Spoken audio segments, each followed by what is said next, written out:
समय बदल गया है। अब अगर हमारे अधिकारों पे कहीं से भी हमला होगा तो हम लोग चुप बैठने वाले नहीं हैं। जब 10% आर्थिक आधार पर आरक्षण आप सामान्य जाति के बच्चों को दे सकते हैं, सामान्य जातियों को दे सकते हैं, तो 10% आरक्षण आप अति पिछड़ी और अति दलित जातियों को क्यों नहीं दे सकते? सरकार ये बताए। और अभी ये आंदोलन खत्म नहीं हुआ है।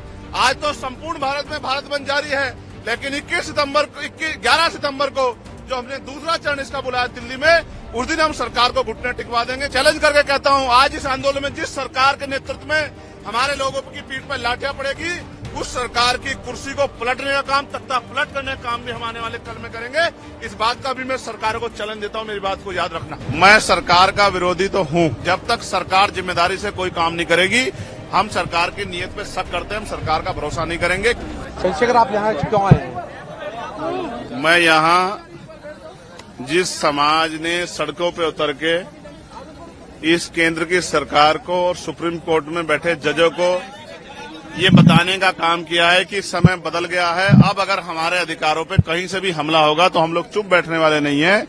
उसी सरकार को ये बताने कि जब समाज सड़कों पे रहेगा तो उनके नेता भी बंगलों में, महलों में नहीं बैठेंगे, वो भी सड़कों पे रह के समाज का संरक्षण करेंगे। जिस तरह से पूरे देश में भीम आर्मी आजाद समाज पार्टी के लोग जिला मुख्यालयों पे सड़कों पे उतर के संवैधानिक तरीके से अपना ज्ञापन दे रहे हैं, अपनी बात रख रहे हैं, बंद को सफल बना रहे हैं, ऐसे ही कार्यकर्ता के तौर पे हम दिल्ली में अपनी ड्यूटी को अदा कर रहे हैं। हम दिल्ली के जंतर मंतर पे पिछले कई घंटों से अपने आंदोलन को मजबूत कर रहे हैं और ये संदेश दे रहे हैं, सारी चीजों पर नजर भी रख रहे हैं कि हम इस आंदोलन से पीछे हटने वाले अब नहीं। कुछ लोग कह रहे हैं आप विरोधी भी हैं बंद के। मैं सरकार का विरोधी तो हूं। मैं आपको बताना चाहता हूं कि सबसे पहले पार्लियामेंट में मैंने इसका ललकार कर विरोध किया और सरकार को चैलेंज किया कि सरकार अब आंखें खोल ले। अब वो दिन नहीं रहे 2 अप्रैल 2018 दोहराने का मौका न दे। और फिर सरकार ने अपनी बात रखते हुए कहा कि हम इसको नहीं कर रहे हैं, उसको नहीं कर रहे हैं, लेकिन जब तक सरकार जिम्मेदारी से कोई काम नहीं करेगी, हम सरकार की नीयत पे शक करते हैं, हम सरकार का भरोसा नहीं करेंगे। क्योंकि हमने देखा है आरक्षण पे सिर्फ ये हमला नहीं, निजीकरण के द्वारा, लेटरल एंट्री के द्वारा, जैसा अभी आपने 45 का कर दिया था, वो तो हमने जबरदस्त आवाज उठाई तो आपको वापस लेना पड़ा। फिर ठेकेदारी के जरिए, संविदा के जरिए, आउटसोर्सिंग के जरिए, जिस तरह से आपने सरकारी नौकरियों को खत्म करके आरक्षण की धज्जियां उड़ाने का काम किया, ये किससे छिपावा नहीं है। और जिस तरह से आपकी सरकारें निजीकरण को बढ़ावा दे रही हैं, पूंजीपतियों को बढ़ावा दे रही हैं, कॉर्पोरेट सेक्टर को बढ़ावा दे रही हैं, सरकारी स्कूलों को बंद कर रही हैं, नौकरियों को खत्म करें, 69 शिक्षक भर्ती में जिस तरह आपने घोटाले किए, और फिर तमाम तरह से आपकी लंबे समय से नीति, आपकी आइडियोलॉजी हमने देखी। हम इस सरकार के ऊपर, इनकी नीतियों पर भरोसा नहीं करते, इसलिए हमें इस सरकार की नीयत पे खोट है।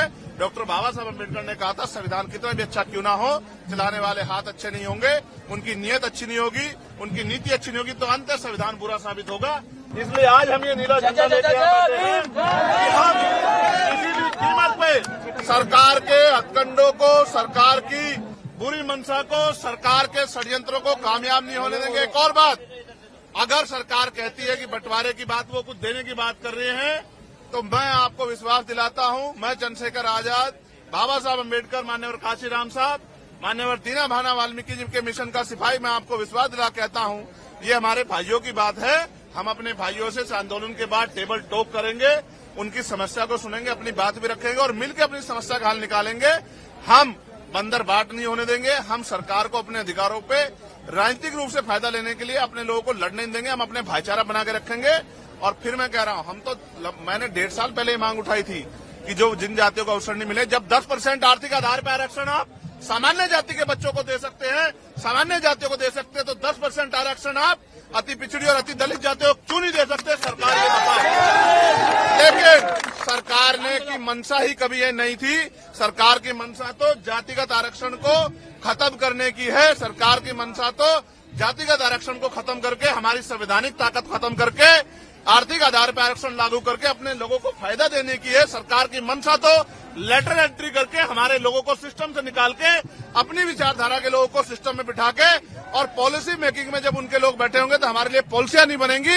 इसलिए हमें सरकार की नीयत पे खोट है। हम अपने भाइयों के साथ खड़े हैं। अगर हमारे भाइयों को हिस्सा देने की बात आएगी तो हम अपना हिस्सा भी उनको दे देंगे, लेकिन सरकार की नीयत के खोट को और सरकार की प्रणालियों को हम लोग लागू नहीं होने देंगे। और अभी ये आंदोलन खत्म नहीं हुआ है। आज तो संपूर्ण भारत में भारत बंद जारी है, लेकिन 11 सितंबर को जो हमने दूसरा चरण इसका बुलाया दिल्ली में, उस दिन हम सरकार को घुटने टिकवा देंगे। अगर आज सरकार ने घुटने टेके, उसके बाद जब पार्लियामेंट का सेशन चलेगा, आप मेरी बात को याद रखना, हम सरकार को घुटने टिकवाने के लिए एक इतनी बड़ा जन समर्थन यहाँ दिल्ली में जुटाएंगे कि सरकार की आंखें खुल जाएंगी, नींद खुल जाएगी, और हम अपने आरक्षण पे, अब अपने अधिकारों पर किसी भी तरह की जो है हमला बर्दाश्त नहीं करेंगे।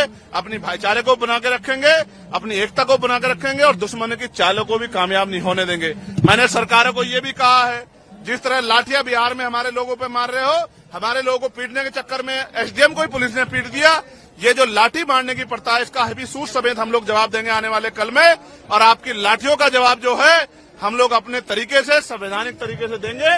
और मैं चैलेंज करके कहता हूं, आज इस आंदोलन में जिस सरकार के नेतृत्व में हमारे लोगों की पीठ पर लाठियां पड़ेगी, उस सरकार की कुर्सी को पलटने का काम, तख्ता पलट करने का काम भी हम आने वाले कल में करेंगे। इस बात का भी मैं सरकारों को चैलेंज देता हूं, मेरी बात को याद रखना। चंद्रशेखर जी, जो 2000 इलेक्शन में अभी पार्लियामेंट के जो इलेक्शन हुआ, उसमें जो लोग संविधान की कॉपी लेकर घूम रहे थे, आरक्षण और संविधान को बोल रहे थे कि आरक्षण खत्म कर दिया जाएगा, और आज वो कहाँ दिखाई दे रहा है? देखिए, मैं आज अपने समाज के संरक्षण के लिए, समाज के आवाज को मजबूत करने के लिए सड़क पर उतरा हूं। आज मैं किसी को कुछ नहीं कहना चाहता। हमारे समाज की आंखें वो सबको देख रहा है, कौन क्या कर रहा है। समाज की आंखें नहीं, ऐसा नहीं समाज की आंखें नहीं है, समाज देख रहा है। और अब समाज आने वाले कल में जो फैसले लेगा, उनसे सभी दलों को एहसास होगा कि किस तरह से चुप्पी रखी जाती है और किस तरह से बंद मुंह करके सरकार को समर्थन दिया जाता है।